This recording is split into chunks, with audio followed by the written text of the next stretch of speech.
realmente no iba a hablar del tema de la campaña de Burger King, una campaña donde hacían menciones religiosas. Una de ellas, la primera que vi, fue un anuncio de estos de marquesina de autobús, donde hacían mención al Ramadán, y básicamente decía Ramadán, din don, abrimos las 24 horas. En este caso, ¿podría alguien ofenderse por el anuncio del Ramadán? Quizás sí, o quizás no lo sé. Quién sabe, ¿no? La otra cuestión es que empezaron a hacer otro tipo de anuncios, estos más atrevidos y estos más, pues citando la Biblia, ¿no? Citando la Biblia diciendo esto es carne de mi carne, y anunciando la hamburguesa vegana, una hamburguesa que hacen con plantas y no sé qué cosas, que se supone que no tiene carne, y citaban la Biblia, ¿no? Las palabras de Jesús sobre, hablando de, creo que Mateo 6, en Juan 6, no me acuerdo exactamente. La cuestión es la siguiente. Obviamente nadie ha hecho mención, por lo menos yo no he visto a ningún musulmán haciendo mención de que, oye, os habéis pasado o no habláis del Ramadán. Creo que se meten menos con el Ramadán. En cambio, utilizar versículos bíblicos como reclamo publicitario, yo creo que es algo que ya se ha utilizado en el pasado, ¿no? Es decir, utilizar frases de la Biblia que todo el mundo conoce para introducir una idea es algo bastante habitual. La cuestión es que ha habido gente que se ha enfadado muchísimo y pues ayer Burger King anunciaba la retirada de la campaña. Dudo seriamente que para los publicistas de Burger King haya sido un fracaso. Al contrario, han salido en periódicos y vete tú a saber si habrán salido en algún telediario dedicado a dar noticias intrascendentes. Además, la disculpa que han hecho es: pedimos disculpas a los que se hayan podido sentir ofendidos. Que ya sabéis, esto yo no sé si lo he dicho alguna vez, pero esta me parece la forma más penosa de pedir disculpas. Es como decir, oye, si fuiste tan idiota para sentirte ofendido, en ese caso te pido disculpas. No es, o sea, pedir disculpas es reconocer tu error, es decir, me he pasado, pero obviamente mucha gente esa forma de pedir disculpas no las practica. Antes de hablar de lo que es la campaña en sí, quiero hacer mención al podcast de Mancuentro, que ya sabéis que lo escucho, y si lo cito es porque lo escucho, que él ha hablado de este tema. Y algunas cosas estoy de acuerdo, otras no, pero como siempre, el señor Mancuentro expone sus argumentos con solidez y con claridad, y eso enriquece siempre el debate. Pero antes de responder, quiero contaros otro tipo de campaña que ha tenido lugar esta vez más al norte, en Suecia. En Suecia llevan 4 noches con disturbios muy graves porque un partido político minoritario, al que llaman de ultraderecha, quizá en esta ocasión sí tengan claro eso. Yo quizá pienso, por lo que leo, más bien un tipo de partido conservador reaccionario, porque ultraderecha es una cosa muy específica, pero bueno, como digamos que el rigor no caracteriza a los medios de comunicación, pues vamos a dejarlo ahí. La cuestión es que este partido minoritario pues anunció que iban a hacer sacaron una serie de vídeos en redes sociales anunciando llamadas a quemar el Corán. Obviamente esto es una provocación y una falta de respeto, y condeno sin ningún tipo de pero que alguien se dedique a quemar Coranes. Yo sé que en el pasado no son los únicos que se han llamado a quemar Coranes. Incluso ha habido algunos religiosos más cerca del protestantismo, no en las formas ni en el fondo, que lo han hecho. El típico pastor de una iglesia de Texas que quiere sus 2 minutitos en el telediario local y que demuestra muy poco del respeto y del carácter cristiano que se presupone a los que militamos en estos lares. La quema de Coranes pues sí tiene reacciones. ¿Y qué reacciones tiene? Pues bueno, la primera, una gran indignación, y el mundo musulmán es un mundo muy grande Y hay gente normal que básicamente lo que hacen es indignarse, pero luego se van a su casa enfadados. Y hay otros que se dedican a quemar autobuses y a lanzar cócteles Molotov y pedradas. Y esta ha sido la reacción. En Suecia llevan 4 noches con disturbios que parece ser que son bastante graves. En el pasado también hubo un semanario satírico que hizo un chiste con una caricatura sobre la figura más importante del Islam, el profeta del Islam. Y ya sabéis lo que ocurrió. Es decir, hay gente que cuando hacen chistes o bromas o faltas de respeto de sus símbolos sagrados o de cosas que ellos consideran que son sagradas, pues reaccionan apretando el gatillo y matándote. Y hay otros que con el asunto este de la violencia, pues no lo hacemos. ¿Nos quejamos? Sí. Y aquí hay varias... Voy a daros una reflexión que quizás no es lo que esperáis de alguien que se considera a sí mismo cristiano, aunque no sea digno de ese título. Y una de las cosas que pienso es que hemos perdido ya la batalla cultural. La batalla por liderar el discurso, los cristianos la hemos perdido. Ojo, y agradezco el podcast del señor Mancuentro, donde él habla de de Europa occidental y las bases de la Europa en la que vivimos y el régimen de libertades y derechos sobre el que está construida Europa, que es sobre una base cristiana. Esto es una cosa histórica, aunque la Constitución Europea quiera eliminarlo o ignorarlo. Creo que hemos perdido el discurso o el control del discurso porque el cristianismo en Europa vuelve a ser minoría.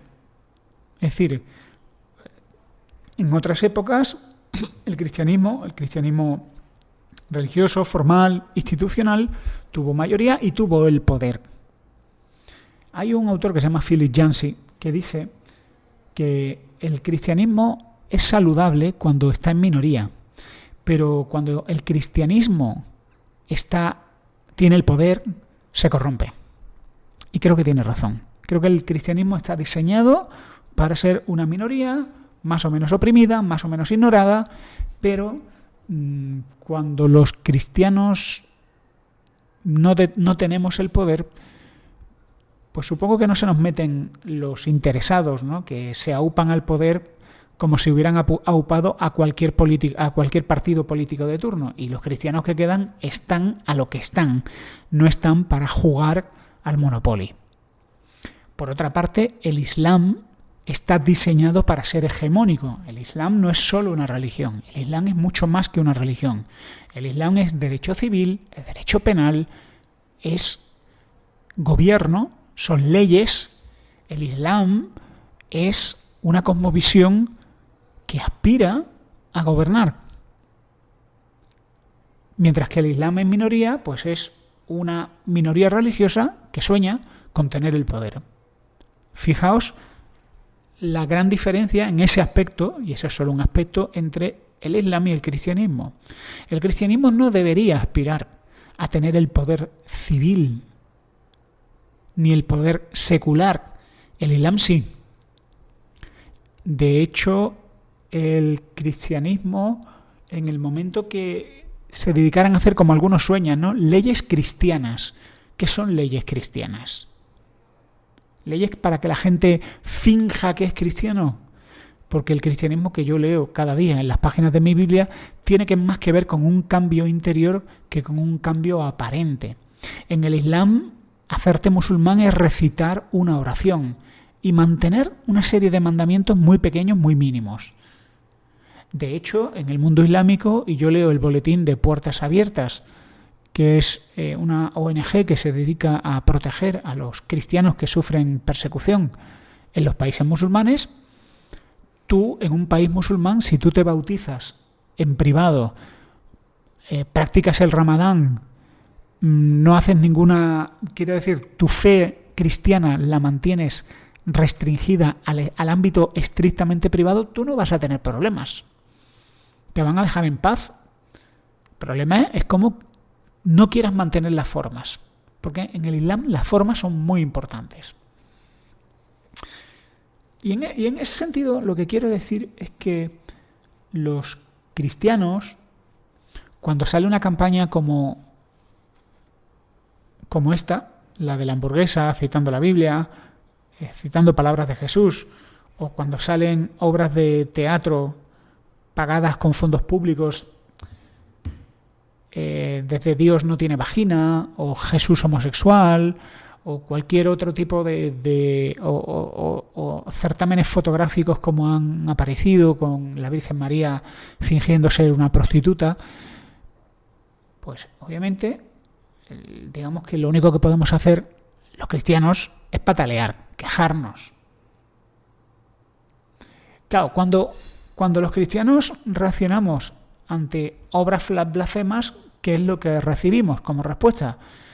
Bueno, algunos pues comprenden, ¿no? Comprenden que es legal, pero es una falta de educación. Otros, quizás, a los que les hace gracia ver al cristiano enfadado en Twitter escribiendo en mayúsculas, pues dirán que te fastidies, que esto es libertad de expresión. Yo creo que hemos perdido ya esa, digamos, no podemos aspirar a tener el control o a establecer leyes antiblasfemia como en Emiratos Árabes Unidos o en otros países. Si alguien quiere blasfemar, pues es un problema que él tiene con Dios. Y por supuesto con sus vecinos cristianos que dirán, pues no tienes educación, tío, te has pasado. Quiero decir, ¿a ti te hace gracia que yo haga chistes de cosas que para ti son importantes? Es un problema de educación, de quizá esa persona no tuvo unos padres que le dijeran, mira, tienes que respetar a los demás. Entonces, si tú haces chistes, pues no hagas chistes de eso. No vale la pena. No vale la pena enfadarse. A mí me molestan, claro que me molestan esas cuestiones, pero creo que no vale la pena enfadarse, que es una pérdida de tiempo.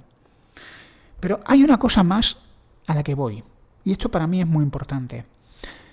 Cuando estas provocaciones se hacen,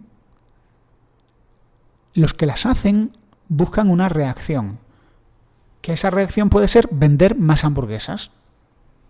Otra reacción puede ser enfadar a los cristianos y conseguir más notoriedad, ¿no? Que salga hoy una campaña rompedora.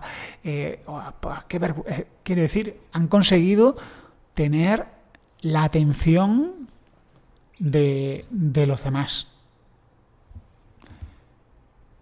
Pero hay otros que lo que buscan es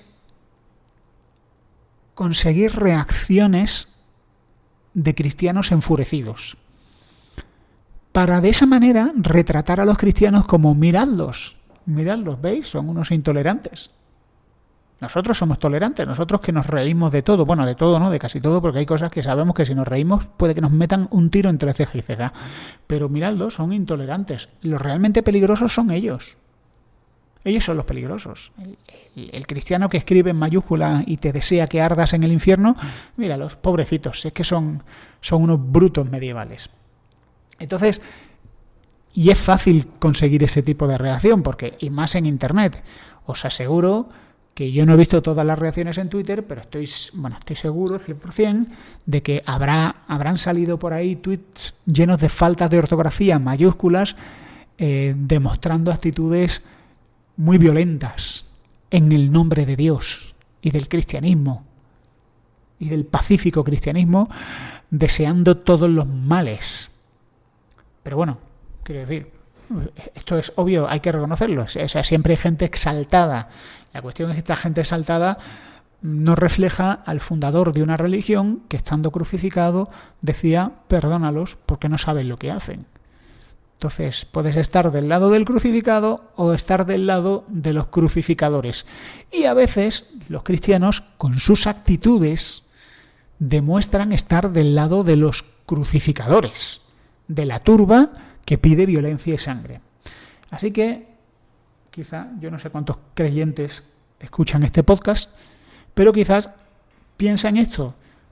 hay algunos que lo que buscan es que reacciones de forma ruidosa, para que así te retrates como la caricatura que ellos quieren identificar con cristianismo. Luego, otra reflexión que quiero hacer.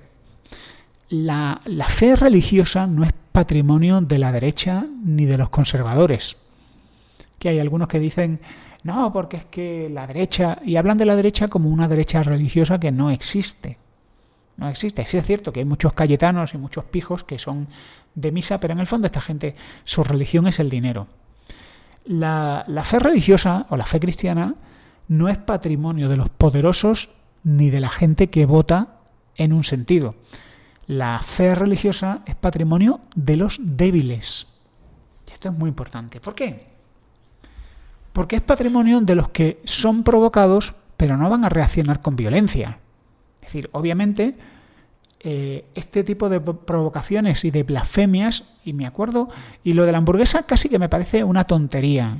No lo es, pero casi me parece una tontería cuando hubo una exposición fotográfica de una Virgen María prostituta utilizando crucifijos y utilizando lencería y retratando a la Virgen María como una prostituta, una cosa de contenido sexual. Eso sí me parece muy desafortunado. Pero la fe religiosa está del lado, o pertenece a aquellos que ven eso con tristeza, pero no van a levantar un dedo para hacer daño a nadie, sino al contrario, siguiendo el mandamiento de Jesús en la Biblia, orad por los que os persiguen y orad por los que os ultrajan, es decir, por aquellos que dicen toda clase de mal contra vosotros mintiendo, y estoy citando la Biblia de memoria. Lo que quiero decir es que es más barato y más gratuito hacerte el gracioso insultando la fe de los que no se van a defender que insultar la fe de aquellos que tienen una religión que sí te permite defenderte, sí te permite usar la violencia, y el homicidio y el asesinato está perfectamente justificado en determinados casos. La fe es patrimonio de aquellos que son débiles.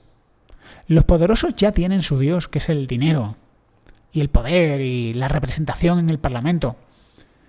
Pero aquellos que no tienen nada son los que tienen esa fe.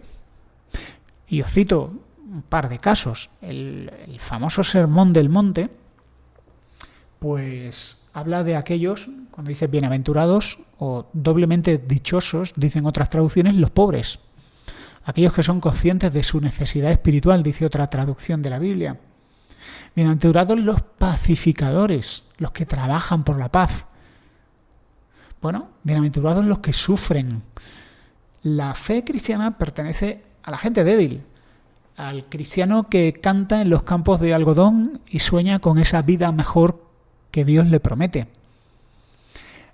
Es Dietrich Bonhoeffer, un pastor que se opuso a los nazis, siendo ejecutado cuando los aliados avanzaban y estaban reconquistando Europa y acercándose a Alemania, poniéndose de rodillas al lado del cadalso y orando por los verdugos que lo iban a ahorcar, por su oposición a Hitler y por su deseo de un cristianismo independiente del poder mediático.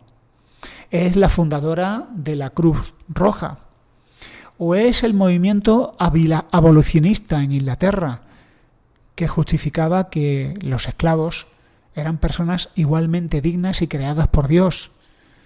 Es también el movimiento por la igualdad social del pastor evangélico Martin Luther King, que sí, no era un hombre perfecto, pero él, movido por su fe religiosa, hablaba de una sociedad civil sin racismo y con igualdad real entre hombres y mujeres, entre blancos y negros, creados igualmente por Dios y con una misma dignidad.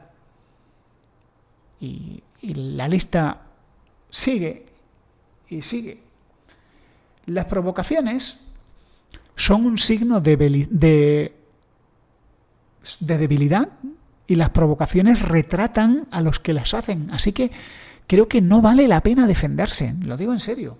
Puedes manifestar más o menos tu disconformidad, pero no permitas que te retraten. Hazlo con amabilidad y con respeto y gentileza. Para que todo el mundo vea vale, sí, este tío será un religioso ridículo, pero es amable. Y por lo menos no le falta el respeto a otros. Y en ese sentido, desde la debilidad podemos ganar esta discusión. Pero si utilizamos las herramientas de poder y violencia y amenazas para ganar esta discusión, pues la hemos perdido. Así que evita que las provocaciones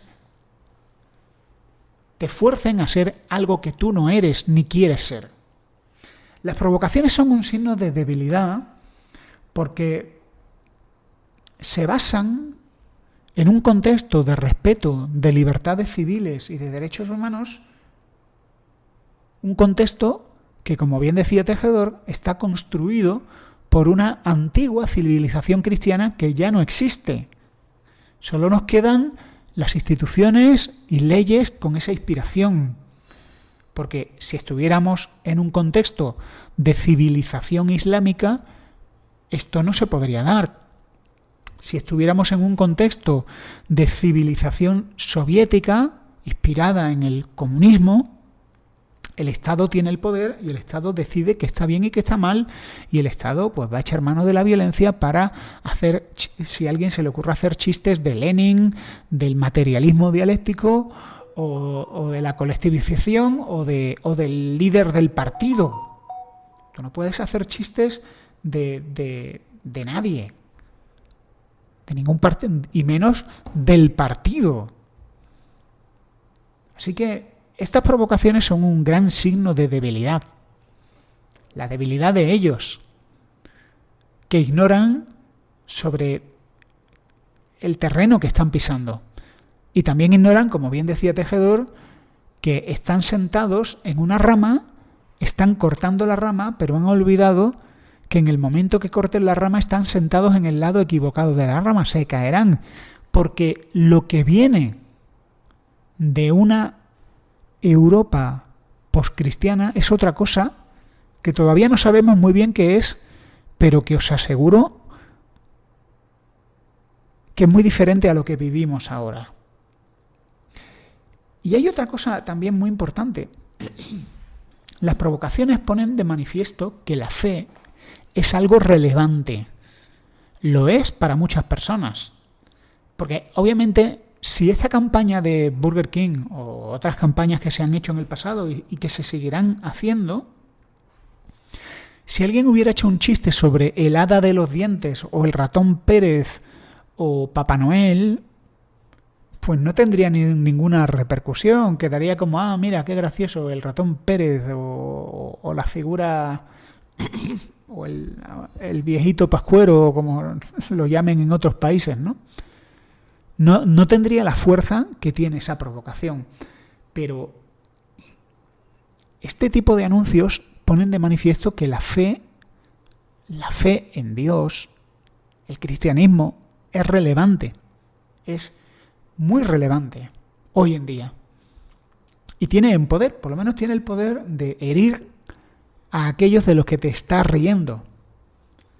Y en ese sentido es relevante. Si el cristianismo fuera 0% relevante, harían un chiste para vender hamburguesas basado en un libro que nadie conoce y que a nadie le importa. Y esa campaña hubiera muerto antes de nacer. Así que, amigos míos, y aquellos que os habéis sentido ofendidos como yo por este tipo de maniobras de marketing, tranquilos. Además, os digo una cosa más, a los que sois cristianos. Si tú eres cristiano y tú crees en un Dios que es soberano, que tiene todo el poder, relax and enjoy. Relájate y disfruta. Porque este mundo no está gobernado por publicistas ni hombres perversos. Este mundo, en última instancia, está gobernado por un Dios personal y un Dios moral, al que tarde o temprano todos vamos a dar cuentas. Y la justicia y la decencia van a triunfar sobre otras cosas y sobre otras atrocidades y sobre otras maldades. Y es más importante que en este tipo de provocaciones perdamos la batalla y perdamos la discusión, pero nunca dejemos de manifestar la elegancia, el respeto, la humanidad, la comprensión, el cariño, el amor y la amabilidad que cualquier cristiano, discípulo de Jesús, debe de manifestar. Y hemos perdido esa batalla en el momento en el que nos volvemos una caricatura que no refleja para nada el carácter y la talla moral del fundador del cristianismo. Así que si algo nos enseña el cristianismo es que podemos ganar perdiendo. ¿Y tú qué piensas? Escríbeme a vidasenred@gmail.com o en Twitter @converso72.